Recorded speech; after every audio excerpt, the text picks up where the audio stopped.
My name is Sophia Bennett.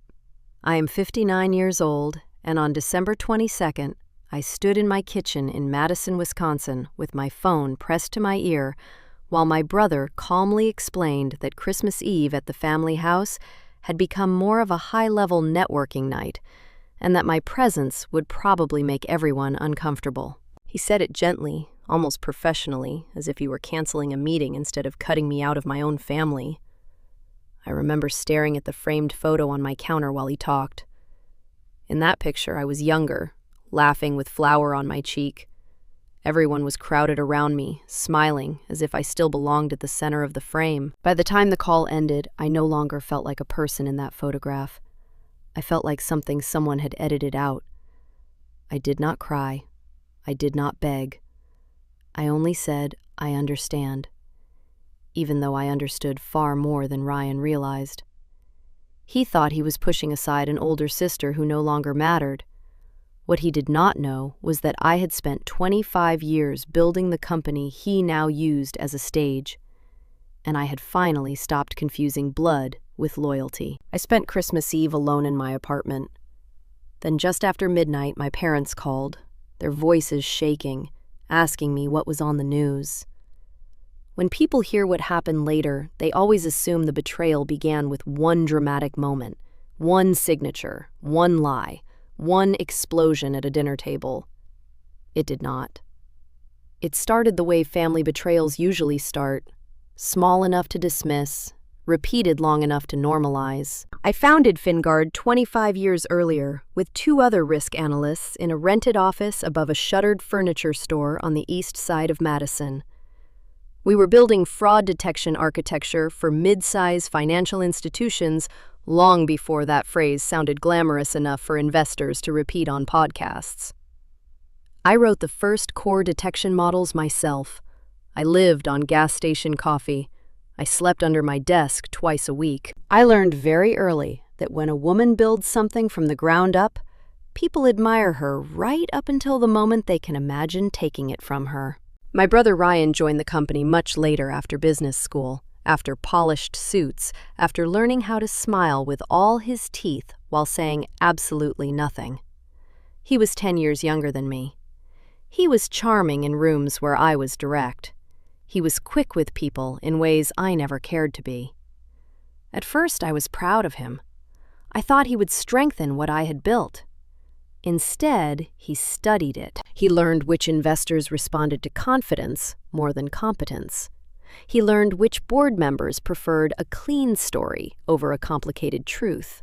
He learned which family members could be trained to repeat his version of reality if he fed it to them slowly enough. The first real warning came during a winter cabin weekend in Door County.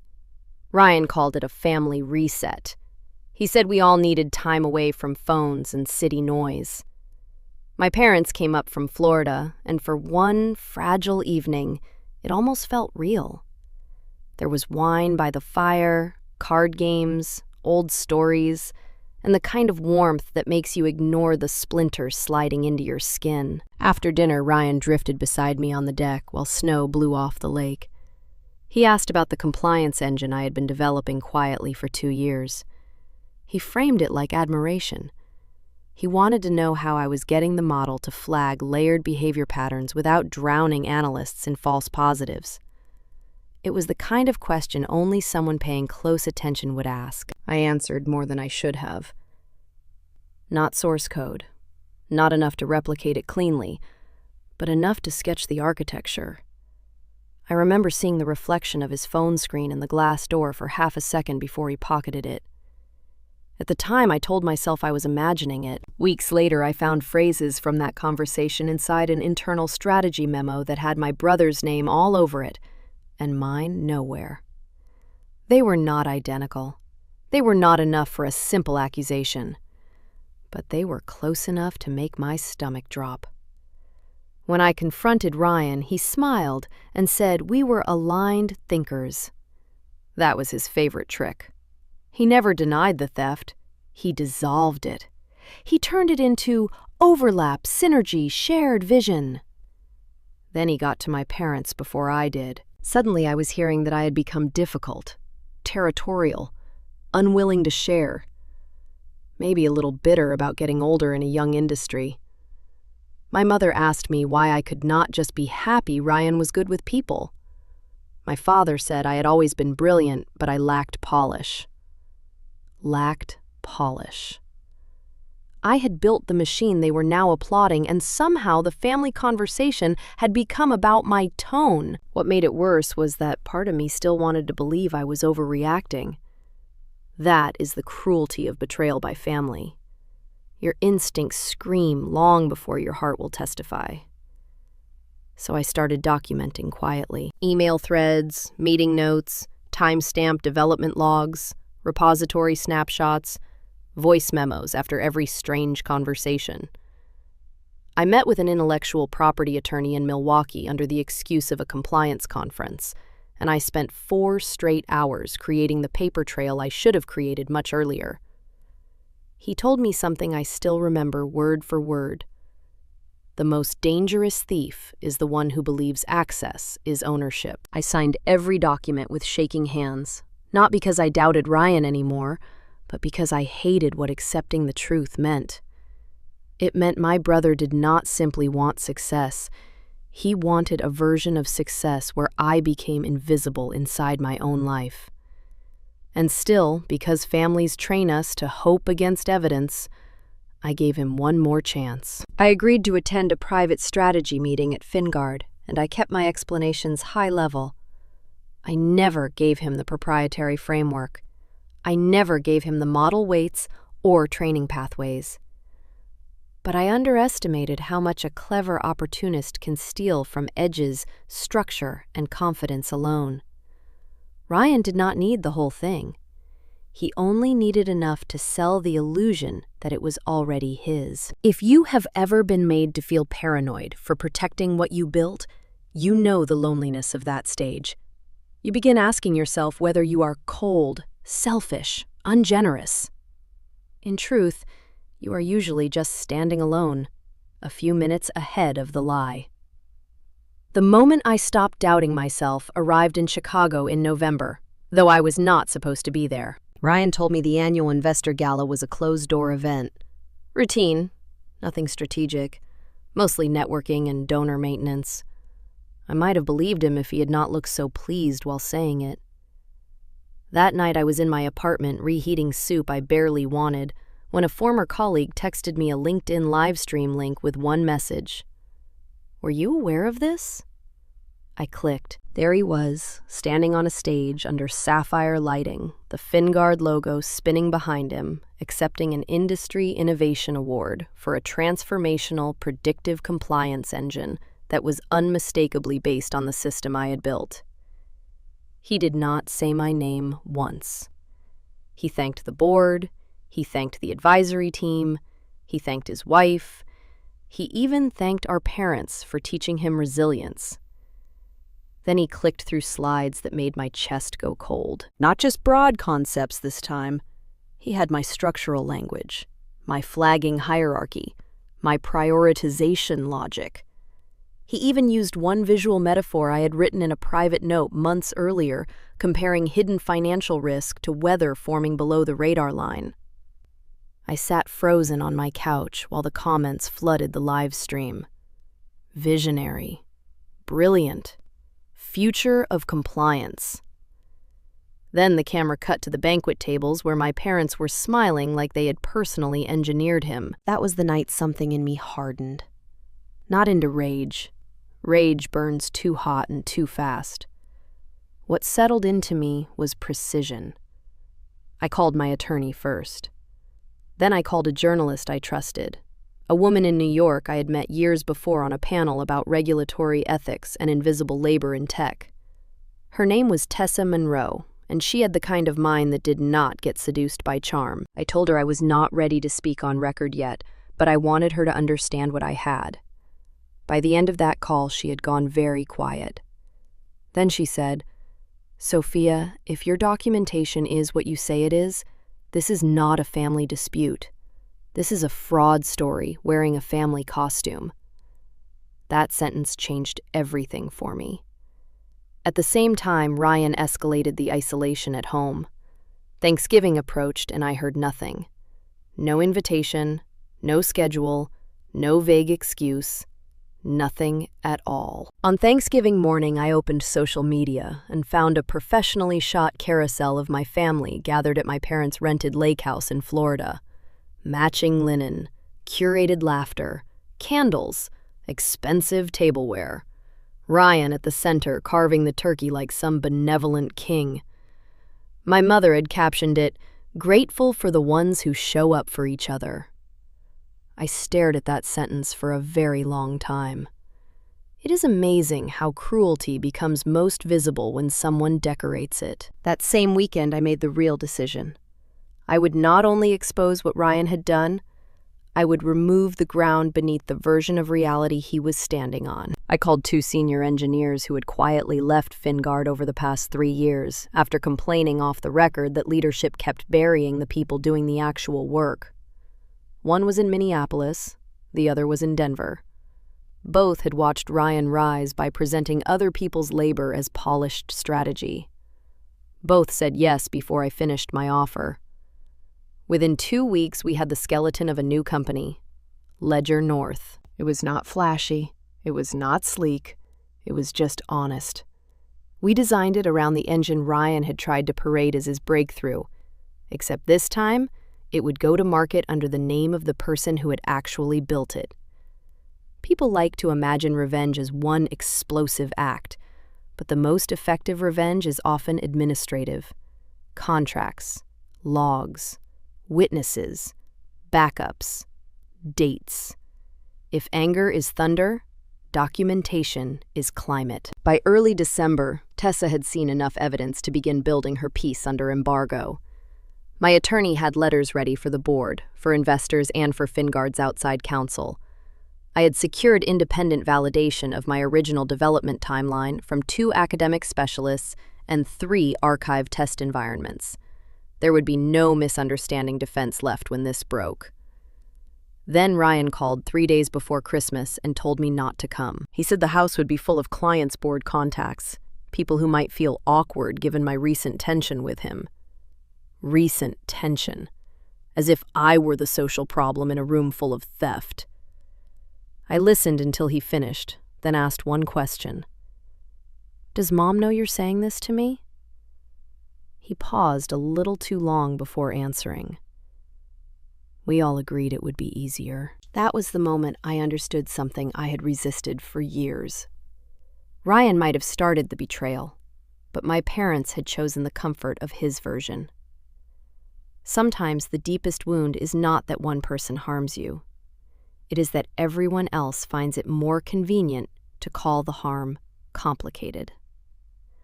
After that call, I sent Tessa a 2-word message: green light. I authorized my attorney to deliver the investor packets at 11:50 p.m. on Christmas Eve. I scheduled Ledger North's quiet launch for 12:01 a.m. Then I made dinner for 1, sat in my apartment with a glass of red wine I barely tasted, and waited for midnight to tell the truth. Christmas Eve was almost unbearably ordinary, until it was not. That is what I remember most. The dishwasher humming, snow collecting on the balcony rail, a single candle burning beside the sink because I could not stand how empty the apartment looked without some small act of defiance against the dark. Around 9:30, I almost called everything off, not because Ryan deserved mercy, but because I suddenly pictured the blast radius too clearly. My parents waking up to headlines, Fingard employees who had nothing to do with this losing security, my niece hearing adults whisper, "When justice arrives, it never knocks only on the guilty door." Then my phone buzzed with a message from a junior analyst still at Fingard, someone I had mentored years earlier. He had sent a photo from the Christmas Eve party at my parents' house. Ryan was standing in front of a projection screen giving what looked like another investor mini-presentation between cocktails. Behind him, in giant blue letters, were the words, "The Future of Financial Trust, Ryan Bennett." My engine, my years, my work, his name. Something inside me became very calm after that. I typed back, "Thank you," Delete this message. Then I closed my eyes, breathed once, and let the clock keep moving. At 11:57 p.m., Tessa texted me that the article was loaded and scheduled. At 11:58, my attorney confirmed the board packet had been delivered digitally and physically.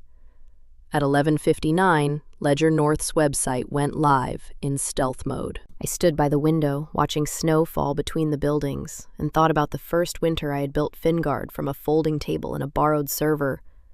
I thought about every room where I had been told to smile more, simplify more, step back more, trust more.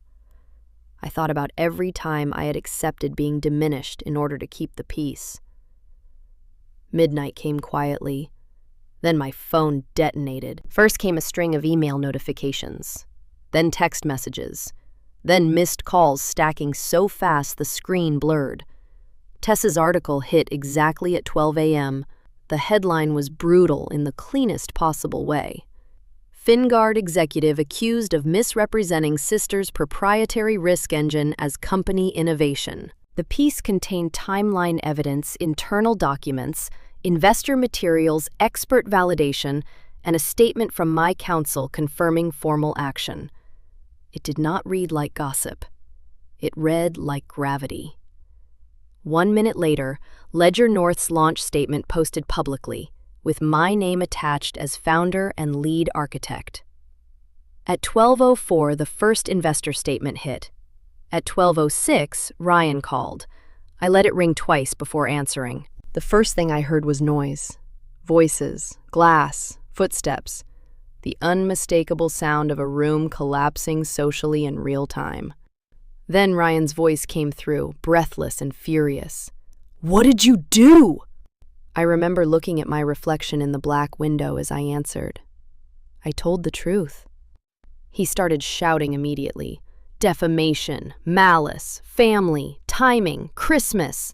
He kept grabbing at every moral word available because facts were no longer on his side. Then I heard my father in the background asking what was happening, and my mother saying my name like it had just become dangerous in her mouth. At 12:11, my father called me from his own phone. I answered because I wanted to hear who he was when Ryan was no longer narrating the world for him. His voice was shaking. "Sophia," he said, "what's on the news?" There was a lifetime inside that question. Not, "What happened?" Not, "Did Ryan do this?" Not, "Are you okay?" Just the stunned confusion of people who had mistaken comfort for truth for so long that they could not recognize reality when it finally walked in uninvited. I told him to read the article fully before saying another word to me. My mother got on the line next. She was already crying, asking why I would do this, tonight of all nights. I said, because Ryan thought tonight would protect him. Then I hung up. More calls came. Investors, former colleagues, reporters, 2 board members, one woman from compliance who simply texted, "I knew it." And beneath all of it was a strange ache I had not planned for. Not regret, something harder to categorize. Grief, maybe, for the final death of the fantasy that my family would one day correct itself without being forced. Revenge stories are satisfying when told in one sentence. In real life, the victory arrives carrying a body. By 1:00 a.m., FinGuard's emergency statement had been released. By 1:20, Ryan had deleted his social media. By 2:00, the board had suspended him pending investigation. I sat on my couch in the dark with my shoes still on and realized no one had asked me the question that actually mattered. How many times had I tried to solve this quietly before I set fire to the lie? The next 72 hours were worse for Ryan than anything I could have invented, because public humiliation is one thing, institutional consequences are another. FinGuard's board moved with the speed of people who suddenly understood their own names might be attached to the wreckage. By Christmas afternoon, Ryan was placed on immediate administrative leave. By the morning after that, the company's largest prospective partnership froze negotiations. Within the week, 2 investor groups threatened legal action over misrepresentation during fundraising conversations. Every confident little shortcut Ryan had taken to turn my work into his narrative became a breadcrumb trail straight to his own collapse. He tried apology first in the modern way. Carefully drafted, vague, bloodless. A LinkedIn statement about communication breakdowns, shared development environments, and deep regret for how certain contributions may have been perceived. It lasted 38 minutes before backlash forced it down. Then came the second version, written by someone smart enough to know he had no room left for fog. He admitted he had presented work derived from my architecture. He admitted he had excluded me from strategic conversations. He even admitted that personal family dynamics had shaped professional decisions. What he still would not say was the central truth: he had counted on my silence because I was family and because women are so often trained to confuse discretion with dignity. The part that satisfied people most was the part I had the least to do with. Once the story broke, others began speaking. A former product lead described Ryan's habit of borrowing frameworks in meetings and reframing them as executive synthesis. A compliance director detailed how female staff were routinely asked to be more collaborative when they challenged attribution. A junior engineer sent Tessa old Slack screenshots where Ryan referred to me as founder-era brilliant but too emotionally rigid for scale. There is nothing more dangerous to a polished fraud than a microphone handed to patterns. By New Year's week, Ryan was no longer a misunderstood executive under pressure. He was becoming what he had always feared most: a cautionary example. His personal life split open almost as fast. His wife, Elise, moved out of their condo in Chicago with their son after lawyers began calling the house. She later sent me a short message I still think about. "I'm sorry I ever believed the version of you I was given." My parents, who had spent years treating Ryan's ambition like evidence of destiny, suddenly found themselves uninvited from the very circles they had used him to impress. Friends who once praised his drive now called him reckless. Men my father had boasted to on golf courses stopped returning texts. My mother's Christmas photos disappeared from her account. That part should not have mattered to me, but I would be lying if I said I felt nothing watching the social architecture they had prized more than honesty crack under the weight of actual facts. And yet the story did not become simple. Fingard announced layoffs in the second week of January. Not total collapse, but enough to turn celebration into ash in my throat. These were not the people who had stolen from me. Many of them had done good work under bad leadership. I spent 2 straight days on calls with my co-founders at Ledger North, creating a priority hiring track for displaced Fingard staff in engineering, regulatory analysis, and client infrastructure. We could not save everyone. That haunted me. But we moved quickly enough to bring over 11 people within the month, including one single mother in Milwaukee who called me crying after signing her offer because she had been sure she would lose her home. That was when the real emotional cost arrived. Not from Ryan, not from my parents, from the bystanders. The people standing in the spray when the vessel finally shattered. I had known that truth would wound more than the liar. Knowing it in theory is not the same as reading messages from people whose rent suddenly became uncertain. I helped where I could. Letters, introductions, referrals, direct bridge payments in 2 cases through a quiet hardship fund we set up without publicity. Some nights, though, I still lay awake wondering whether there had been a version of justice that spared more people. I do not think there was. But uncertainty is part of the price of conscience. Anyone who tells you revenge feels clean has never had one that mattered. Ryan called me again 2 weeks after New Year's. For the first time in his life, he did not sound strategic. He sounded stripped. He had resigned by then, effective immediately, with the board preparing to pursue recoupment actions tied to compensation and misrepresentation exposure. He told me he had sold the condo. He told me Elise had filed for separation. He told me our parents were devastated. Then he said the line I had waited years to hear and found no joy in hearing. I knew you would stay quiet because you always protected the family more than I did." I did not respond for several seconds. Finally, I said, "No, Ryan. I protected the illusion longer than I should have." He cried after that. Actual crying, not performance. I listened because I wanted to know whether remorse sounded different from collapse. It did. Remorse is less interested in being comforted. He said he had spent his whole adult life feeling like the room changed when I entered it, like my competence took oxygen from his ambition. "Then you should have built your own air," I said, "not learned to breathe through my lungs." By February, the lawsuits were real. Fingard reached confidential settlements with several parties. Ryan faced separate civil exposure. His name, once introduced with admiration, now carried the peculiar silence reserved for people who had made themselves radioactive in elite circles. My parents wanted family reconciliation immediately, of course. Disaster always makes enablers crave quick ceremony. My mother left crying voicemails about how none of this had been worth losing each other. My father asked whether public victory had made me happy. I never answered that question directly, because happiness had never been the point. The point was that I would not die watching someone else wear my life like a suit tailored for him. Success arrived faster than healing, which is another truth people rarely advertise. Ledger North grew because the engine worked, because clients responded to accuracy, because trust still has market value when it is offered before marketing language gets to it.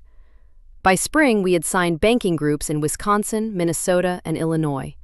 By summer, we were in talks with a national credit infrastructure partner. My face appeared in magazines I never used to read. Panels invited me to speak about women in fintech founder invisibility and ethics in scaling innovation. And everywhere I went, some version of the same confession found me.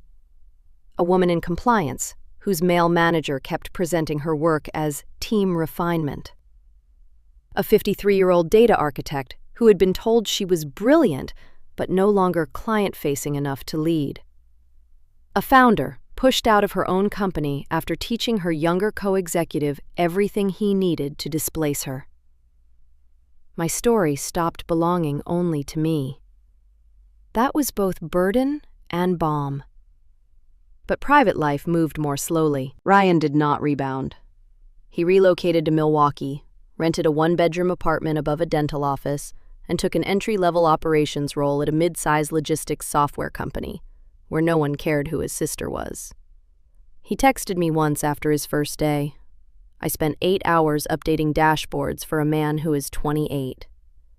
I wrote back, "Good, learn something." That became the shape of our contact for a while. Sparse, honest, no performance. He started therapy twice a week. I only know because he told me himself, awkwardly, like a confession without expectation.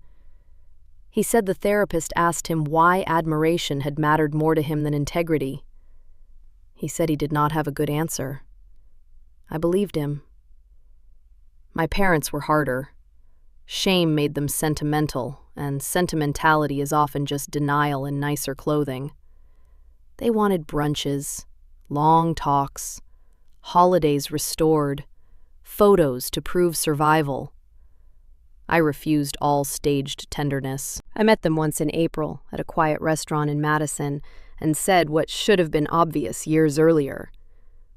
The reason this feels tragic to you now is because the humiliation is visible. The harm was visible to me the entire time. My father stared at his hands for most of that conversation. My mother cried halfway through and asked if I could at least admit they had been manipulated too. That was when I finally said something I had swallowed for a decade. Being easy to manipulate is not the same as being innocent when the manipulation benefits you.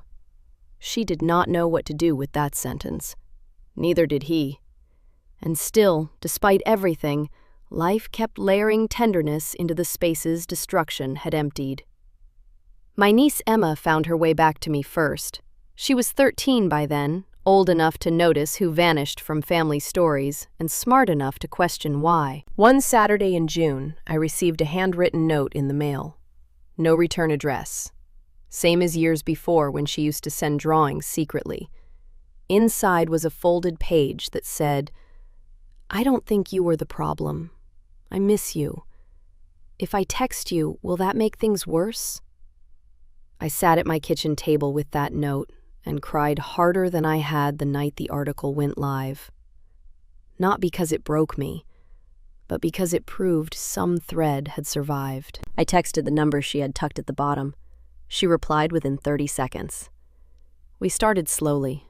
Music, school, books, sarcastic observations about adults.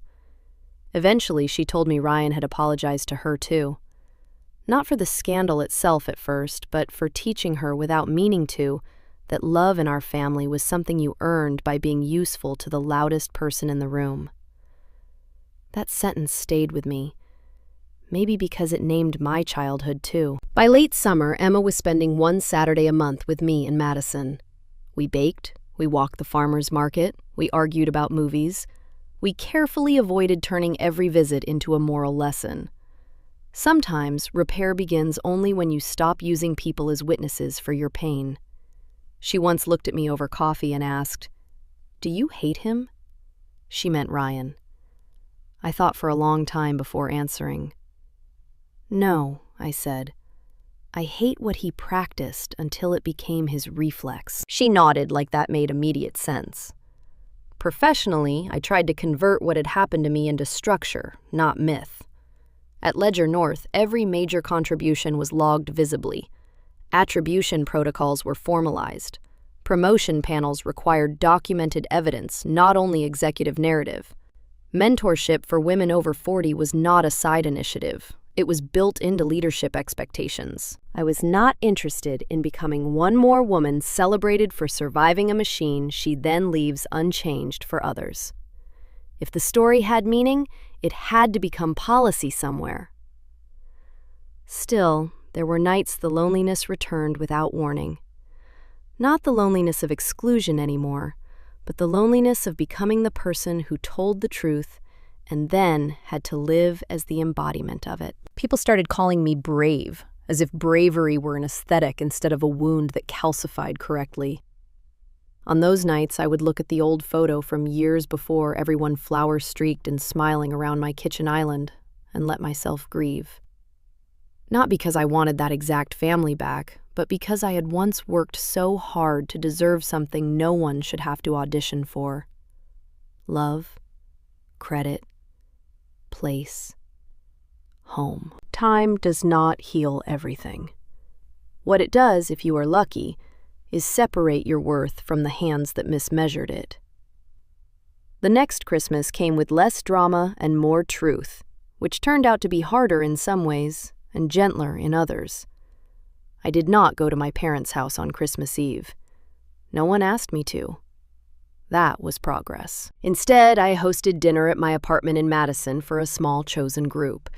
2 early Ledger North employees, 1 former Fingard analyst who had rebuilt beautifully after the layoffs, Emma, and later in the evening, after much discussion and no ceremony, Ryan.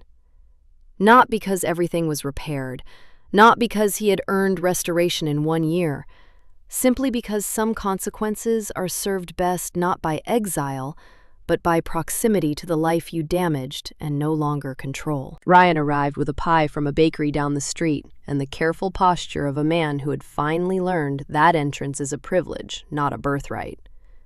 He looked older. Not ruined, just weathered. Less polished around the eyes.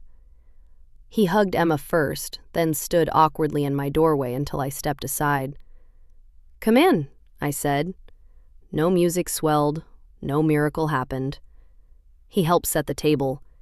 He asked where I kept the serving spoons. He listened more than he spoke. At one point he laughed at something Emma said, then immediately looked guilty for laughing too easily. I understood that feeling better than he knew. When family has been broken properly, even joy enters the room cautiously. After dinner, while the others cleared plates, Ryan and I ended up alone by the balcony window for the first time in months. Snow was falling again, almost exactly like the year before. He asked whether I ever wished I had handled it privately. One last attempt to understand the disaster from the inside. I told him the truth.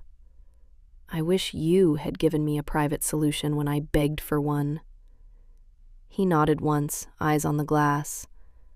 Then he said, I'm beginning to understand that I didn't just steal work.